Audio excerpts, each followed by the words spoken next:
The global markets were bleeding red across every screen in Manhattan.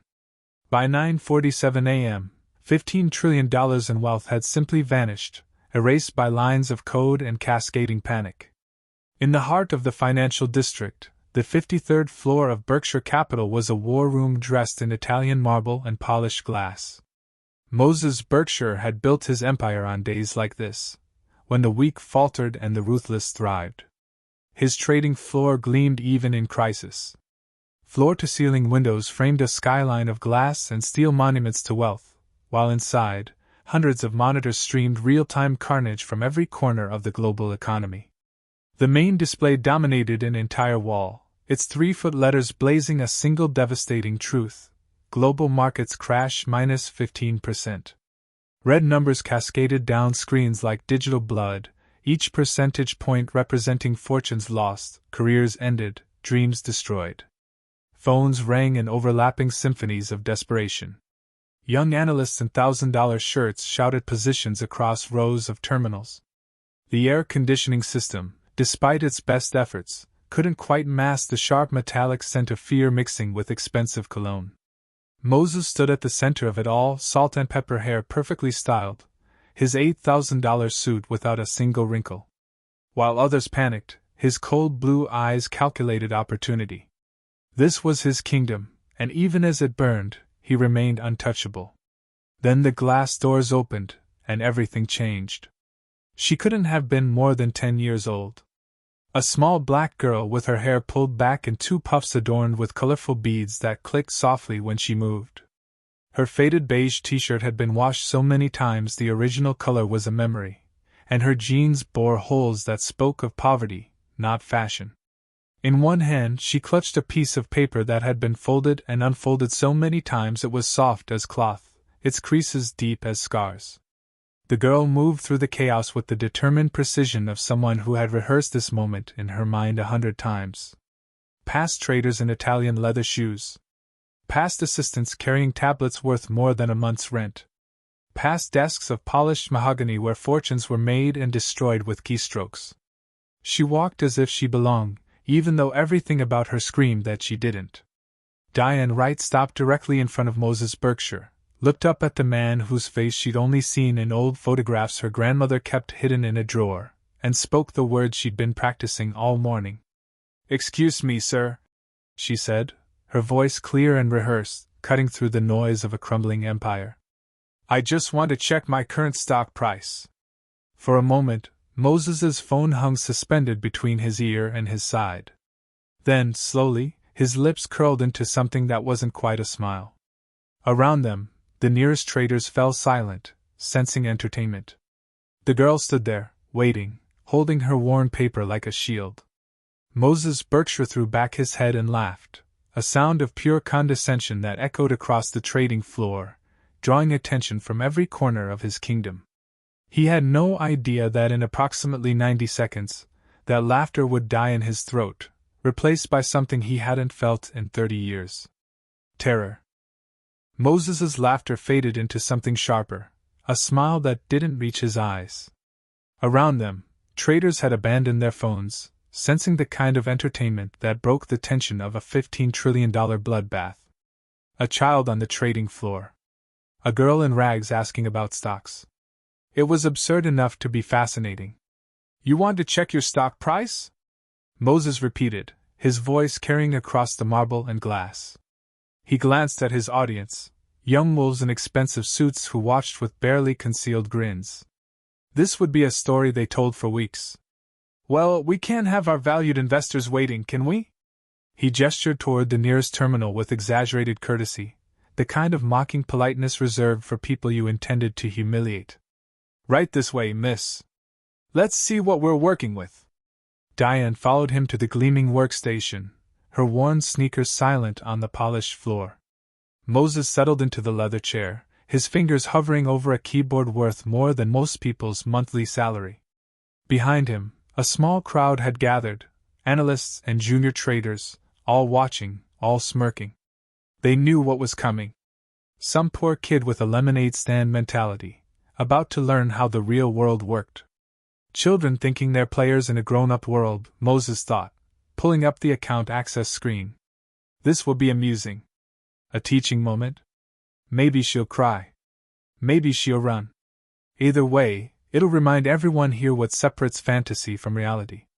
He turned to Diane with syrupy condescension dripping from every word. Now, sweetheart, do you have an account number? Or maybe your mommy wrote down your piggy bank password? A few traders chuckled. Someone whispered something crude. The market continued its free fall on screens behind them, but for this moment, all eyes were on the small girl and the billionaire. Diane didn't flinch. She carefully unfolded her piece of paper, smoothing it against her leg with the reverence of someone handling something precious. The creases were deep, the edges soft. She'd carried this a long time. Yes, sir, she said quietly, and began to read. Account number, HWC 1997-000142. Moses's fingers froze over the keyboard. Something about those numbers. That prefix. HWC. Berkshirite Capital. The company's original name, before the restructuring. Before the betrayal. Before it became Berkshire Capital alone. He told himself it was coincidence. There were probably dozens of old accounts with that designation. He entered the numbers, each keystroke suddenly feeling heavier than the last.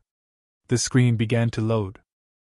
Moses hit enter with the casual confidence of a man who had never been wrong about anything that mattered.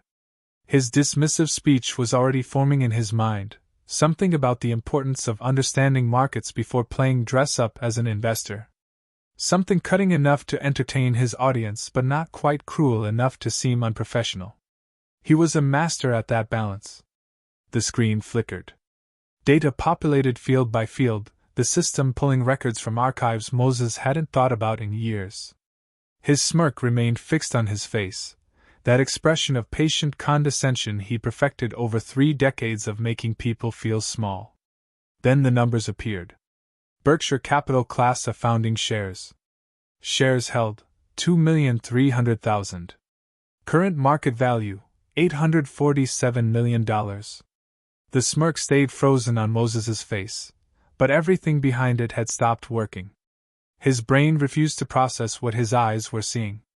$847 million. 2.3 million shares. His shares. His company. Held by a 10-year-old girl in torn jeans and a faded t-shirt who smelled like she'd walked here from somewhere without running water. Impossible. The number sat there on the screen, massive and undeniable, rendered in the same sterile font that had announced the fortunes of kings and the destruction of empires. Each digit was perfectly crisp, indifferent to the chaos it created simply by existing. Moses's hand, still resting on the mouse, had gone numb. He couldn't look away from the screen. Couldn't blink. Couldn't breathe. 847 million. Even after the crash? Even after 15% had vanished into the digital void. This child, this small, per child, was one of his largest shareholders. Behind him, the laughter had died. The first trader to notice Moses's expression elbowed his colleague. Whispers began to ripple outward like cracks in ice. Something was wrong. Moses Berkshire didn't freeze. Moses Berkshire didn't stare at screens with his mouth slightly open and his face draining of color. Sir? Someone ventured. Is everything? But Moses didn't hear. He was reading the account details again, desperately searching for the error, the glitch, the explanation that would make this nightmare dissolve. The registration date, 1997. The account name, A. Right Trust. The status, active. Verified. Legitimate. 28 years. These shares had existed for 28 years, hidden in plain sight, registered under a name he should have recognized but somehow never did. Diane stood beside the terminal, patient and small, still holding her worn paper. Is everything okay? She asked, her voice cutting through the silence like a knife. Moses's world tilted on its axis. Who gave you this? Moses's voice came out sharp, jagged with something that might have been panic if Moses Berkshire were capable of panic. He spun in his chair to face Diane directly, his carefully controlled composure fracturing at the edges. Who put you up to this? What kind of sick prank? Diane flinched, stepping back half a step. Confusion clouded her young face, her eyes widening at the sudden anger radiating from the man in the expensive suit. I don't understand. Nobody put me up to anything. Someone gave you that account number. Moses's hands gripped the armrests of his chair, knuckles white. Around them, the trading floor had gone silent, the usual chaos replaced by the electric tension of people watching something unprecedented unfold.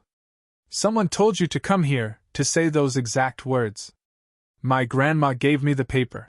Diane interrupted, her voice small but firm. She held up the worn document like evidence of innocence. She said it was from my daddy. She said when I turned 10 I should come check it. She said? Her voice wavered slightly. She said it was important. Moses's mind raced through possibilities, each more desperate than the last. Corporate espionage. A hostile takeover play. Blackmail. Anything but the impossible coincidence forming in his gut like lead. Your father's name? He demanded, his voice dropping to something cold and deadly. What's your full name? Diane straightened slightly, the way children do when asked to introduce themselves properly. Diane Wright, she said clearly. Then, with the simple pride of a daughter speaking of a parent she barely remembered, she added, My daddy was Thomas Wright. The name detonated in Moses's chest. Thomas Wright. The sound of it, those two syllables he'd buried 15 years ago under legal documents and restructured corporations and convenient narratives about creative differences, hit him like a physical blow. The trading floor seemed to tilt. The air conditioning suddenly felt too cold. Every screen, every face, every gleaming surface of his kingdom blurred at the edges. The color drained from Moses's face so quickly that the nearest trader actually stood up, concerned. Moses gripped the desk to steady himself, his $8,000 suit suddenly feeling like a costume, his perfectly styled hair like a disguise that had just been ripped away. Thomas Wright had a daughter. Thomas Wright's daughter was standing in front of him. Thomas Wright's daughter owned $847 million of his company. And Moses had destroyed Thomas Wright. Thomas Wright. The name unleashed memories Moses had spent 15 years burying under layers of success and carefully constructed justifications. 1997. Two young men with briefcases full of ambition and a shared dream, shaking hands in front of their first office. Berkshirite Capital. The letterhead had looked so perfect, both names in elegant serif font. Equal partners. Brothers in arms. Thomas had been the idealist, the one who talked about ethical investing and sustainable growth like they were actually achievable. We can do well by doing good, he'd say, his eyes bright with genuine belief. He wanted to build companies, not strip them. To create value, not extract it. Moses had smiled and nodded, even as he recognized Thomas's moral compass for what it was, a liability waiting to happen. 2003. The Meridian deal. A struggling manufacturing company, vulnerable and ripe for acquisition. Thomas wanted to restructure, preserve jobs, take the long view. Moses saw the real opportunity. Break it apart, sell the pieces, triple their investment in 6 months. When Thomas refused to sign off, Moses made his choice. The betrayal had been surgical. Forged signatures on documents Thomas had never seen. Board members convinced that Thomas was having personal issues affecting his judgment. Lawyers who made the forced buyout look legitimate. Moses had orchestrated it like a symphony, each note perfectly calculated to destroy his partner while keeping his own hands clean. Thomas fought back. Sued. Spent everything he had on legal fees trying to prove what Moses had done. But Moses's lawyers were better, his resources deeper, his willingness to lie under oath absolute. The case collapsed. The company became Berkshire Capital. Thomas Wright became a cautionary tale about trusting the wrong person. 2022. An obituary in the business section, barely 3 inches long. Thomas Wright, 54, died penniless after a long illness. Survived by his mother and daughter. Moses had read it over morning coffee and felt nothing. Now, staring at that daughter, At Thomas's eyes looking back at him from a small face framed by beaded braids, Moses felt everything. Your father. His voice cracked. He couldn't finish the sentence. Diane nodded, her expression softening with the particular sadness of a child who'd learned loss too young. He died when I was 7, she said quietly. I don't remember him much. But Grandma said he made sure I'd be okay. She held up the worn paper again, this time with understanding. She said he loved me. That he protected me, even when bad things happened to him. The words landed like punches. Protected. Loved. Made sure I'd be okay. Thomas had known. Somehow, even as Moses destroyed him, Thomas had hidden these shares, buried them in a trust Moses's army of lawyers never found. A final act of love for a daughter who would grow up without him. Because of Moses. The pieces assembled themselves in Moses's mind with the terrible clarity of a man realizing he'd been outsmarted by a ghost. Thomas must have established the trust early, before the Meridian deal, before the betrayal, back when they were still partners and Thomas still believed in the goodness of the man sitting across from him at board meetings. He'd put his founding shares into an irrevocable trust for his infant daughter, locking them away where even he couldn't touch them. Insurance. Protection. A father's instinct that something might go wrong.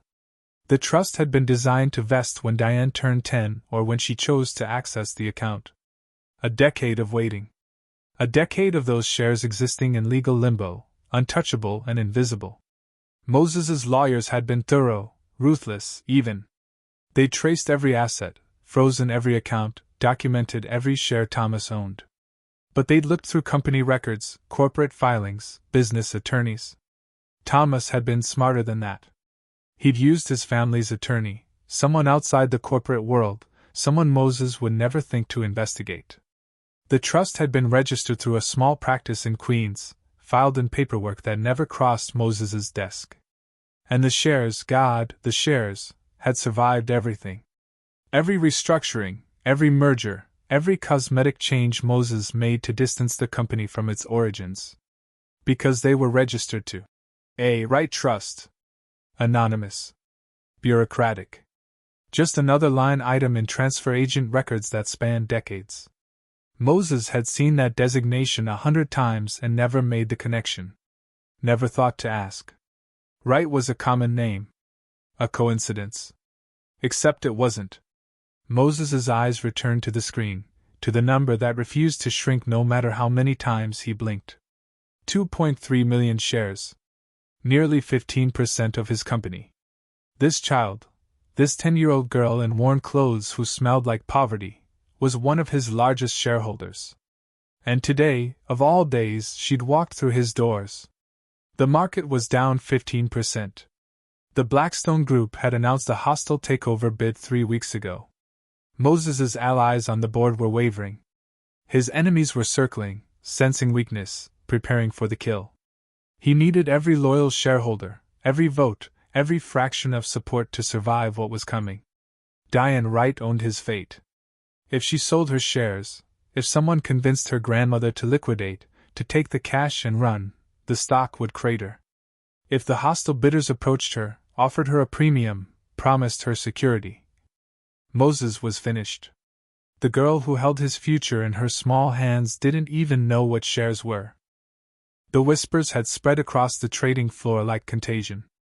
Traders abandoned their terminals, drawn by the spectacle of Moses Berkshire, the man who never flinched, who never showed weakness, frozen in front of a screen with a child standing beside him. Phones were forgotten. Market positions ignored. Every eye in the room was locked on the impossible scene unfolding at the center of the floor. Diane looked up at Moses with eyes so clear they seemed to cut through 30 years of carefully constructed lies. She was oblivious to the $847 million, oblivious to the power dynamics, oblivious to the career-defining drama playing out around her. She only knew what her grandmother had told her to do. "Grandma says you and my daddy were friends," Diane said, her voice carrying in the unnatural silence. "She says you started the company together." Moses's throat constricted. Words that had always come so easily, the smooth explanations, the corporate euphemisms, The carefully crafted narratives he'd perfected over decades died before they could form. He opened his mouth and nothing emerged.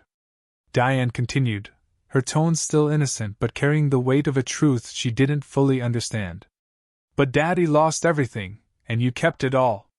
She tilted her head slightly, searching his face for something she couldn't name. Grandma says you've hurt him real bad. She says that's why we live the way we do. Why Daddy couldn't take care of us before he died. Behind them, someone's phone clattered to the desk. The sound echoed like a gunshot. Then Diane asked the question her grandmother had given her, the question that should have been simple, childish even, but landed with the force of divine judgment. Why did you hurt my daddy? 4 words. 23 letters. A child's confused plea for understanding. Moses Berkshire, the man who had manipulated senators with phone calls, who had destroyed competitors with signatures, who had built an empire on the ability to justify anything, stood speechless. His mouth opened and closed. His hands gripped the edge of the desk. The answer should have been there. It was always there. Some variation of business is business, or creative differences, or market forces, or any of the 1,000 bloodless phrases he'd used to avoid calling his actions what they were. Betrayal. Theft. Cruelty. But facing this child, her father's eyes, her father's trusting nature, her father's belief that people could be good, the words wouldn't come. Moses had no answer. For the first time in 30 years, the great manipulator was silent. Something cracked inside Moses's chest, not metaphorically, but with the physical sensation of a structure that had stood for 30 years suddenly giving way. The armor he'd built, each piece carefully forged from rationalization, ambition, and willful blindness, shattered with an audible sound that only he could hear. Shame flooded in through the cracks. Real shame. Not the performative kind he'd occasionally displayed in depositions or the strategic kind he'd weaponized in negotiations, but the crushing, undeniable shame of a man seeing himself clearly for the first time in decades. It felt like drowning.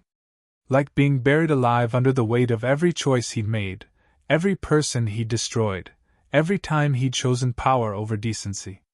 He looked at Diane, really looked at her, and the financial calculations evaporated. She wasn't a shareholder. She wasn't a threat to be neutralized or a pawn to be controlled. She was a child. A 10-year-old girl in worn clothes who'd walked miles to check on something her dead father had left her. A daughter who barely remembered the man whose life Moses had systematically dismantled. Thomas. God, Thomas. Not a weakness Moses had been forced to eliminate, not a liability that had to be removed for the good of the company. A good man. An honest man. A man who'd believed in doing things the right way, who'd trusted his partner, who'd loved his daughter enough to protect her even as his world collapsed. Thomas had been right about everything, and Moses had destroyed him for it. The screens around them still blazed red. Markets still crashed. His company still hemorrhaged value. The hostile takeover still loomed. His empire still crumbled. And suddenly, violently, Moses realized he didn't care. The wealth, the power, the reputation he'd spent 30 years building, it was all ash. Meaningless. Built on bones. He'd sold his soul for this kingdom, and standing in its center, he couldn't remember why. Moses's voice, when it finally came, was barely recognizable. Everyone out. The words scraped against his throat like broken glass. Clear the floor. Now. The traders hesitated, confused. Moses never dismissed them during a crisis. Moses never. Get out! His voice cracked, raw with something they'd never heard from him before. Anguish. All of you. Leave. Now. They moved. Slowly at first, then faster as they recognized what they were witnessing. The breakdown of a man who'd never broken. Chairs rolled back. Jackets were grabbed. Within 90 seconds, the trading floor was empty except for Moses and the small girl with beaded braids. For the first time in 30 years, Moses Berkshire was about to tell the truth. Moses lowered himself to the floor, his expensive suit creasing against the cold marble, until he was at Diane's eye level. His knees protested. He couldn't remember the last time he'd sat on the ground. The trading floor stretched empty around them, screens still flickering red, but for once the numbers didn't matter. He took a breath that felt like swallowing glass. "Your father and I were partners," Moses began, his voice halting, unfamiliar with the weight of complete honesty. "We started this company together. He was the good one. The one who wanted to help people, to build things that lasted." His hands trembled. "I was afraid of that. Afraid he would stop me from building the company I wanted. The kind that made money fast, no matter who got hurt." Diane watched him with those clear eyes, Thomas's eyes, and Moses couldn't look away. "So I lied." The words came out like confessions at a trial he'd avoided for 30 years. "I cheated. I forged documents with his signature. I turned the board against him. I made them think he was unstable, unreliable. And then I stole what was his. I took the company we built together, and I erased his name from it. I erased him." His voice cracked. "Your father was a good man. A better man than me. The best man I ever knew. And I destroyed him because I wanted power more than I wanted to be good. Because being good seemed like weakness, and I was terrified of being weak." Tears welled in Diane's eyes, spilling down her cheeks. "Did you ever say you were sorry?" she whispered. "Before he died, did you tell him you were sorry?" The question broke something final in Moses. His shoulders shook. "No." The word came out as a sob. "No, I never did. He tried to talk to me years ago. Showed up at my office, asked me why. And I had security throw him out. I never apologized. Never tried to make it right. And now I can't. He's gone and I can't." Diane reached out with a small hand and touched his arm. Moses looked up, vision blurred. "Grandma says it's never too late to try to make things right," she said softly. "She says you can't change what you did, but you can change what you do next. That's what Daddy would have said too." Moses stared at this child, this 10-year-old girl offering him grace he didn't deserve, wisdom he'd spent a lifetime running from, and for the first time in 30 years, he understood what Thomas had been trying to teach him all along. Some things matter more than winning. Moses made his decision in the space between one breath and the next. Not a calculated move designed to protect his interests or rehabilitate his image. A moral choice. Perhaps the first genuine one of his adult life. Within a week, the Thomas Wright Foundation was established, funded not with corporate money or tax-advantaged donations, but with Moses's personal fortune. $200 million to start, dedicated to supporting children who'd lost parents to corporate malfeasance, hostile takeovers, and the kind of ruthless business practices Moses had pioneered. The irony wasn't lost on him. It was the point. He spent hours with Diane, teaching her about the shares her father had protected. Not explaining how he could leverage her position, but helping her understand what Thomas had given her.